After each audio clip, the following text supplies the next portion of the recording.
Hello friends, welcome back to DLS news. तो आज तारीख 9 मई 2022, दिन मंडे सोमवार और हिंदी तिथि में दोस्तों आज वैशाख माह की दुर्गाष्टमी के रूप में मनाई जाएगी। मान्यता की स्थिति पर अपराजिता रूप में होती है देवी की पूजा। इससे बीमारी और परेशानियों से छुटकारा मिलता है। वैशाख माह के शुक्ल पक्ष की अष्टमी तिथि को देवी बगलामुखी के अवतरण दिवस के रूप में भी मनाया जाता है। और आइए बात करते हैं आज के मुख्य समाचार और टुडे ब्रेकिंग न्यूज के इस अपडेट वीडियो में नजर डालते हैं देश भर की तमाम बड़ी खबरों पर। अच्छा, सबसे पहले ये भी जान लो दोस्तों, बद्रीनाथ धाम के कपाट खुल गए हैं। एक दिन में इस बार 15,000 श्रद्धालु दर्शन कर पाएंगे, इस तरह की व्यवस्था की गई है। उत्तराखंड सरकार ने 4 धाम यात्रा के लिए तीर्थ यात्रियों की संख्या भी तय कर दी है। कल रविवार को कपाट खोले गए। खोलने का जो विधि विधान होता है वो ये होता है कि 3 चाबियों से खुलते हैं बद्रीनाथ धाम के कपाट। और ऐसी मान्यता है कि मूर्ति घी से लिपटी मिली तो देश में खुशहाली रहेगी। बद्रीनाथ धाम के कपाट खोलने से पहले कुंवारी लड़कियां गर्भगृह का कपड़ा तैयार करती हैं और बद्रीनाथ मंदिर के कपाट खुलने के बाद सबसे पहले देश के प्रधानमंत्री नरेंद्र मोदी के नाम से पहली पूजा हुई। पहले ही दिन भारी संख्या में श्रद्धालु पहुंचे। वहीं देखिए केदारनाथ में भी रिकॉर्ड टूटा। क्षमता 12,000 लेकिन प्रतिदिन 25,000 श्रद्धालु यहां पर पहुंच रहे हैं। चलिए अब आगे बढ़ते हैं बड़ी खबरों की तरफ। देखिए दोस्तों, कर्नाटक राज्य में 4800 करोड़ रुपए लगाएगी टोयोटा कंपनी। इलेक्ट्रिक वाहनों के सामान का उत्पादन करेगी। और अब ये मेक इन इंडिया के तहत देश में प्रोडक्शन बढ़ेगा तो जाहिर सी बात है भारत के लोगों को भी रोजगार मिलेगा। वहीं देखिए उत्तर प्रदेश के मुख्यमंत्री योगी आदित्यनाथ ने लाउड स्पीकर पर कहा कि दोबारा न लगने पाए और उन्होंने यूपी में चेतावनी देते हुए बोले कि 1 लाख से भी ज्यादा धार्मिक स्थलों से लाउड स्पीकर को हटाया गया अब तक। यूपी के सीएम योगी आदित्यनाथ ने एक और बड़ी घोषणा ये भी की है कि रामनगरी अयोध्या में स्वर कोकिला लता मंगेशकर जी के नाम से चौराहा भी बनाया जाएगा। लता जी के गीतों और उनके नाम को लोगों को स्मरण कराने के लिए नगर निगम अयोध्या के चौराहे को लता जी के नाम से रखा जाएगा। अच्छा, LIC IPO का स्टेटस देखिए, 5 दिन हो चुके हैं और 1.79 गुना सब्सक्राइब हो चुका है। IPO का इश्यू 9 मई तक अंतिम मौका है, तब तक आप भी LIC के IPO में निवेश कर सकेंगे। वह देखिए दोस्तों, पश्चिम बंगाल के बाद अब देश के गृह मंत्री अमित शाह 3 दिन असम राज्य के दौरे पर रहेंगे। वहां पर वो BSF के जवानों के साथ बातचीत भी करेंगे और साथ ही असम राज्य गुवाहाटी में कई विकास परियोजनाओं का उद्घाटन भी करेंगे। अच्छा, वहीं देखिए राजस्थान जोधपुर में अब हालात सामान्य हुए हैं। इंटरनेट सेवा चालू हो चुकी है, लेकिन 10 मई तक फिर से कर्फ्यू को भी बढ़ा दिया गया। जो ईद के दिन हिंसा हुई थी जोधपुर में, उसके बाद से अभी तक भी कर्फ्यू लगा हुआ है और 10 तारीख तक इसको बढ़ा दिया। रूस यूक्रेन युद्ध को लेकर एक बड़ी खबर आ रही दोस्तों की इस युद्ध से भारतीय वायुसेना को एक बड़ा नुकसान हुआ है। दरअसल बात कुछ यूं कि 35,000 करोड़ रुपए में सुखोई 30 फाइटर फ्लीट को अपग्रेड करने का जो प्लान है वो अब ठंडा पड़ गया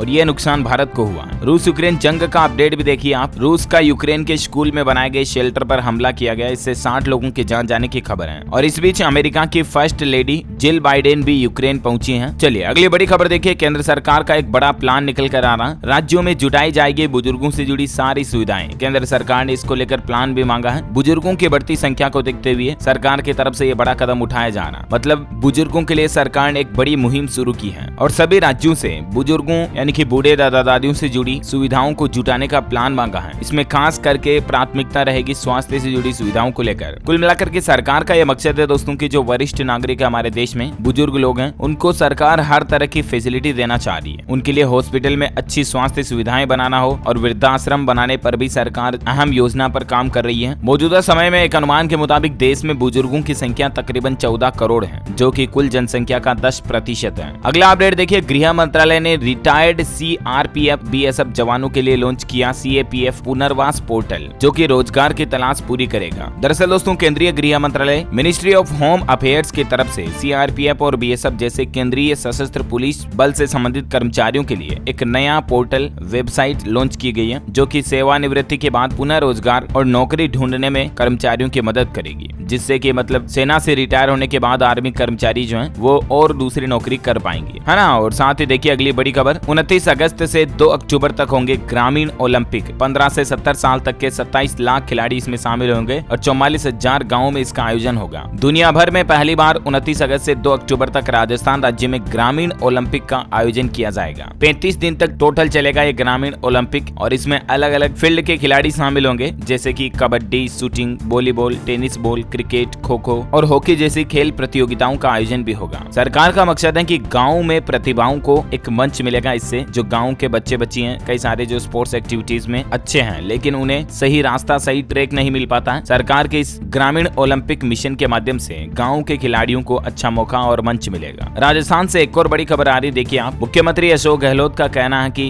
गाय पालने का लाइसेंस नहीं लेना होगा। उन्होंने कहा कि मैंने ये कह तो दिया लेकिन आदेश कभी भी लागू नहीं होगा। साथ ही मुख्यमंत्री अशोक गहलोत बोले कि मैं घोषणा करता हूं, अब गौशालाओं को 9 महीने के लिए अनुदान मिलेगा। इस वित्तीय वर्ष से यह अनुदान शुरू हो जाएगा। दरअसल हाल ही में आपको पता होगा, राजस्थान राज्य में गाय पालने के लिए भी लाइसेंस लेना होगा। इस तरह के नियम बनाने की खबरें काफी चर्चा में रही। तो इस पर सीएम अशोक गहलोत का कहना कि राजस्थान में कभी भी कहीं भी आदेश लागू नहीं होगा। अच्छा, वहीं देखिए राजस्थान में अब तक का सबसे बड़ा बिजली संकट भी देखने को मिल रहा है। 4 दिन का कोयला बचा है। 1.5 करोड़ उपभोक्ता जो है पावर कट की समस्या झेल रहे हैं। चलिए अगली बड़ी खबर देखिए। कल ही बीपीएससी का पेपर लीक हो गया था, 67वीं परीक्षा का। बिहार लोक सेवा आयोग की 67वीं संयुक्त प्रतियोगी परीक्षा जो प्रीलिम्स एग्जाम था, उसका पेपर सोशल मीडिया पर लीक हो गया और उसके बाद स्टूडेंट्स ने काफी इसका विरोध भी किया। छात्रों ने परीक्षा के दौरान ही हंगामा कर दिया था। तो आखिरकार प्रशासन की तरफ से जांच रिपोर्ट के बाद इस परीक्षा को रद्द कर दिया गया। अब ये परीक्षा वापस कब होगी, इसकी नई तारीखों की घोषणा अब होना बाकी है। अपडेट आएगा तो मैं आपको बता दूंगा। अगला अपडेट देखिए, तमिलनाडु राज्य में 500 साल पुरानी परंपरा पर विवाद पैदा हो रहा है। सरकार ने पट्टिना प्रवेशम अनुष्ठान से प्रतिबंध हटा दिया। 22 मई को ही होगा आयोजन। तमिलनाडु में धर्मपुरम अधिनम के स्वामी को पालकी में ले जाने वाली परंपरा पट्टिना प्रवेशम 22 मई को होगी। साथ ही देखिए फिर बढ़े गेहूं के दाम, 2500 रुपए प्रति क्विंटल तक पहुंचे भाव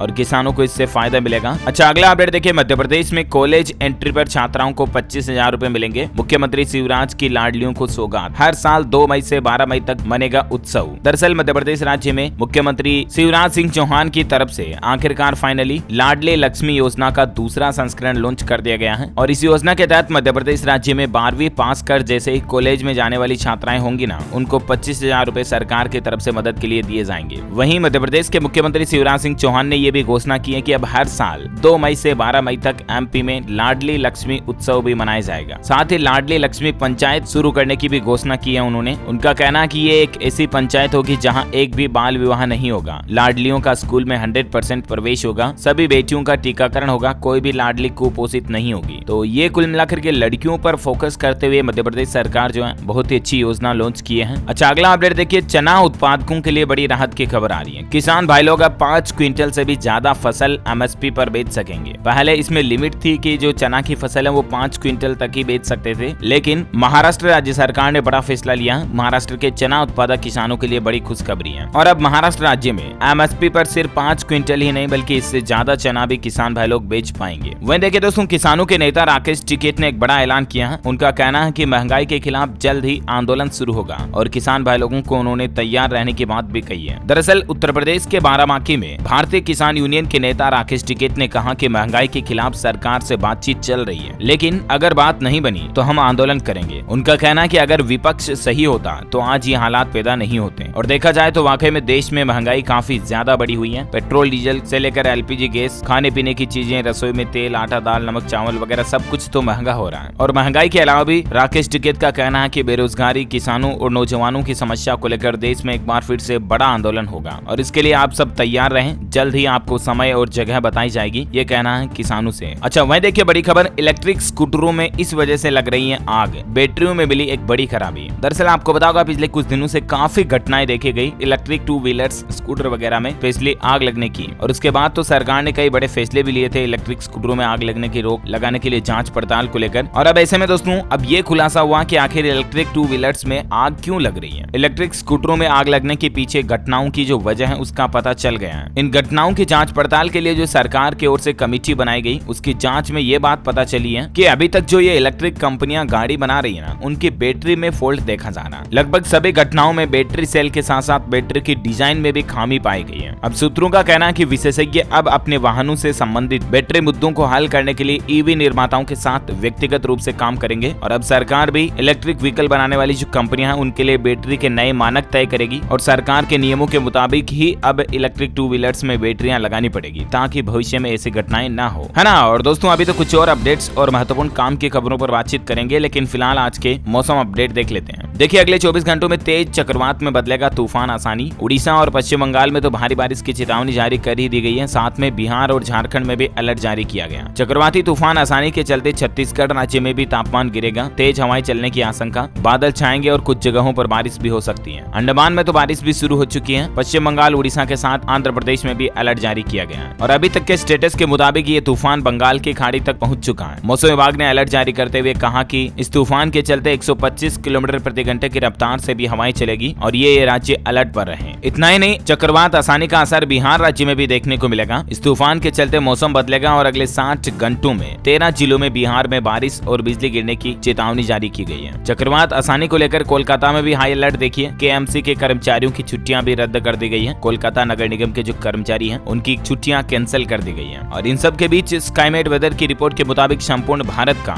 आज 9 मई 2022 का मौसम पूर्वानुमान आखिर क्या कहता है। तो अगले 24 घंटों के दौरान अंडमान निकोबार के साथ साथ पश्चिम बंगाल, तटीय उड़ीसा, तटीय आंध्र प्रदेश, मणिपुर, मिजोरम, त्रिपुरा और मेघालय, नागालैंड में हल्की मध्यम बारिश हो सकती है। असम, अरुणाचल प्रदेश, उप हिमालय, पश्चिम बंगाल, बिहार, झारखंड, आंतरिक उड़ीसा, केरल, दक्षिण कर्नाटक और रायलसीमा, तमिलनाडु में भी अलग अलग हिस्सों में बारिश की संभावना है। वहीं कई जगहों पर तेज हवाएं भी चल सकती हैं, जिनके भी डिटेल्स आप देख सकते हैं। और इसके अलावा विदर्भ, पश्चिम मध्य प्रदेश, पश्चिम राजस्थान और सौराष्ट्र के अलग अलग हिस्सों में लू चलने की भी संभावना है। ओके, तो ये रहा आज का मौसम अपडेट। और वहीं देखिए सराफा बाजार में सोना चांदी का अपडेट आ रहा। सोना महंगा हुआ और चांदी के भाव गिरे हैं। वीकली रेट्स के मुताबिक दोस्तों सोने में 356 रुपए प्रति 10 ग्राम की इस बार सप्ताह में तेजी देखी गई, जबकि चांदी के भाव में टोटल साप्ताहिक रेट के मुताबिक 420 रुपए प्रति किलोग्राम की कमी आई है। और उसके बाद अभी सोना और चांदी का साप्ताहिक रेट क्या चल रहा है आप स्क्रीन पर डिटेल्स देख सकते हैं। अच्छा, कोरोना बुलेटिन देखिए। पिछले 24 घंटों में देश में 3451 नए कोरोना मामले देखे गए, जबकि 40 लोगों की मौत हुई। अभी भारत में कोरोना के एक्टिव केस की संख्या 20,635 चल रही है। ओके, कोरोना के बाद कुछ और अपडेट्स देख लेते हैं देश से जुड़े, फटाफट से देखिए आप। उत्तर प्रदेश में प्राविधिक शिक्षा के क्षेत्र में योगी सरकार की बड़ी पहल, लाइट हाउस, IIT और पॉलिटेक्निक कॉलेज स्थापित किए जाएंगे। उत्तर प्रदेश में महत्वाकांक्षी पहल करते हुए योगी आदित्यनाथ सरकार विशिष्ट विशेषताओं वाले लाइट हाउस, 10 पॉलिटेक्निक और 5 IIT स्थापित करने जा रही है। साथ ही आधुनिक प्रौद्योगिकी पाठ्यक्रम का भी संचालन शुरू होगा। इन विषयों में सम्मिलित drone technology, cyber security, data science, machine learning, internet of things व सौर ऊर्जा आदि से संबंधित पाठ्यक्रमों में प्रवेश शुरू किया जाएगा। तो ये कुल मिलाकर के मतलब स्टूडेंट्स को प्रैक्टिकल एजुकेशन मिलने के लिए योगी सरकार ये नए संस्थान खोलने जा रही है। अच्छी पहल है वाकई में। और वहीं देखिए बड़ी खबर, टाटा कंपनी ने ग्राहकों को बड़ा झटका दिया। 15,000 तक बढ़ा दी इन दो कारों की कीमतें। दरअसल टाटा ने अपने दो वेरिएंट टाटा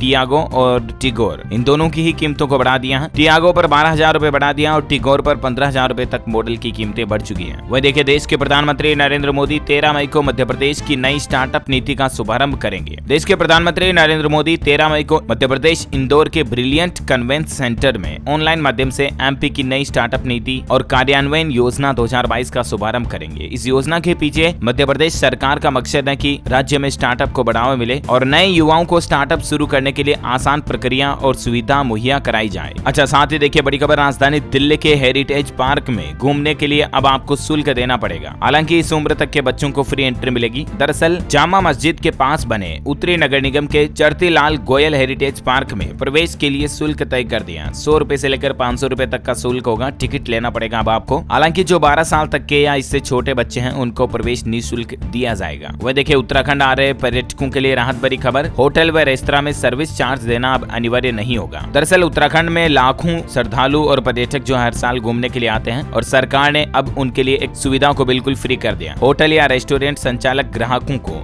GST बिल के अलावा सर्विस चार्ज के लिए बाध्य नहीं कर सकेंगे। वित्त मंत्री प्रेमचंद अग्रवाल ने राज्य कर विभाग की समीक्षा बैठक में इसके निर्देश दिए हैं। उन्होंने कहा कि होटल व रेस्टोरेंट संचालक GST के अलावा कोई भी सर्विस चार्ज वसूलते हैं तो ये न्यायोचित नहीं होगा और अगर किसी ने ऐसा किया तो सर्विस चार्ज व टिप पर कर यानी कि टैक्स चुकाना होगा। अच्छा, मैं देखिए बिहार राज्य से बड़ी खबर आ रही है। पॉलिटेक्निक के विद्यार्थी अब रोजगार देने वाले इन विषयों की भी पढ़ाई कर सकेंगे। इंडस्ट्री में इसकी मांग बढ़ रही है। जी हाँ, यूपी की ही तरह बिहार सरकार भी पॉलिटेक्निक कॉलेजों के एजुकेशन सिलेबस को अपडेट करने जा रही है और इसमें कुछ नए सब्जेक्ट जोड़ेगी, जैसे कि रोबोटिक्स साइंस, फोरेंसिक साइंस और टेक्नोलॉजी की पढ़ाई भी अब पॉलिटेक्निक के स्टूडेंट्स कर पाएंगे, है ना। और वहीं देखिए दोस्तों गुजरात राज्य में भाजपा में शामिल हुए 500 डॉक्टर इस साल के अंत में होने हैं विधानसभा चुनाव। भगवा दल फिर से जीत पर बड़ी तेजी से काम कर रहा है। वहीं दिल्ली के मुख्यमंत्री अरविंद केजरीवाल भी 11 मई को गुजरात जाएंगे और वहां राजकोट में चुनावी रैली करेंगे। साथ ही देखिए अगला अपडेट, महाराष्ट्र पुणे में मेरी संपत्ति मेरा कर निर्धारण योजना की घोषणा की गई है और प्रॉपर्टी टैक्स पर भी छूट खत्म हो गई है। दरअसल महाराष्ट्र महानगर पालिका पिंपरी चिंचवड प्रॉपर्टी टैक्स पर मेरी संपत्ति मेरा कर निर्धारण नाम से नई नीति लेकर आई है। अब पिछले 2 साल से जिन नवनिर्मित संपत्तियों को कोरोना संक्रमण की वजह से टैक्स जमा करने में छूट मिली थी, उन्हें भी अब टैक्स जमा कराना पड़ेगा। ज्यादा डिटेल्स आप देख सकते हैं इसके बारे में। अच्छा, एक अच्छी खबर आ रही है, बस अड्डों पर मिलेगी मेट्रो जैसी सुविधाएं। उत्तराखंड राज्य में बस अड्डों, बस स्टेशन पर जल्द ही आपको मेट्रो जैसी फैसिलिटी मिलेगी। रोडवेज की वर्कशॉप भी अत्याधुनिक तकनीकों से लैस होगी। परिवहन मंत्री चंदन रामदास के निर्देश के बाद शासन स्तर से इसका एक्शन प्लान बनाने का काम भी शुरू कर दिया गया है। वहीं देखिए, हरियाणा गुरुग्राम में अब 24 घंटे मिलेगी शराब। कारोबारियों ने हरियाणा सरकार की नई नीति को गेम चेंजर बताया और अब 24 घंटे बार, रेस्तरां ये शराब की दुकानों को खुली रख पाएंगे, बेच पाएंगे। हालांकि इस सुविधा के लिए कारोबारियों को अतिरिक्त लाइसेंस का शुल्क भुगतान भी करना पड़ेगा। अच्छा, वहीं देखिए, मोबाइल ऐप के माध्यम से मिलेगी प्रतियोगिता परीक्षाओं की जानकारी। स्टूडेंट्स को नौकरी में बड़ा लाभ मिलेगा। तमिलनाडु सरकार नई पहल शुरू करने जा रही है। लाखों स्टूडेंट्स, युवाओं के लिए जो प्रतियोगिता परीक्षाएं यानी कि कॉम्पिटिटिव एग्जाम की तैयारी कर रहे हैं ना, उनके लिए तमिलनाडु सरकार ने मोबाइल ऐप शुरू करने की घोषणा की है। इस पहल के लिए करीब 20 लाख रुपए भी आवंटित किए जाएंगे। यह ऐप महत्वपूर्ण घोषणाओं के अलावा सरकारी नौकरियों के पाठ्यक्रम, प्रमाण पत्रों के सत्यापन, साक्षात्कार यानी कि इंटरव्यू और परिणाम के बारे में जानकारी भी देगा। तो जल्द ही ये ऐप लॉन्च किया जाएगा। जब भी आगे अपडेट आएगा इसके बारे में तो मैं आपको बता दूंगा। अच्छा, अगला अपडेट देखिए दोस्तों, ताजमहल पर हाईकोर्ट में एक याचिका दायर की गई और याचिका लगाने वाले का कहना है कि भाजपा नेता ने सालों से 20 कमरे बंद कर रखे हैं, उनको खुलवाकर उनकी जांच कराने की मांग की गई है। अब इस मसले पर सुनवाई मंगलवार को होगी। इलाहाबाद हाईकोर्ट में याचिका लगाई गई है और याचिका का मकसद ये है दोस्तों कि ये पता लगाया जाए कि हिंदू मूर्तियां और शिलालेख ताजमहल में रखे हुए हैं, अब ये सही है या नहीं, इसकी जांच पड़ताल करने के लिए हाईकोर्ट में याचिका लगाई गई है। देखते हैं कल मंगलवार को सुनवाई में इलाहाबाद हाईकोर्ट की तरफ से क्या फैसला आता है। इस पर जो भी खबर आएगी मैं आपको बता दूंगा। वह देखिए, अंडमान निकोबार में देर रात हिली धरती। कैंप बेल बे में महसूस किए गए भूकंप के बड़े झटके। रिएक्टर स्केल पर तीव्रता 4.4 मापी गई। खेल समाचार पर अपडेट आ रहा, दिल्ली वर्सेस चेन्नई में आईपीएल का मैच स्टेटस देखिए। चेन्नई की धमाकेदार जीत हुई, दिल्ली को 91 रन से हराया। मोइन अली ने झटके 3 विकेट, माही का बल्ला भी बोला।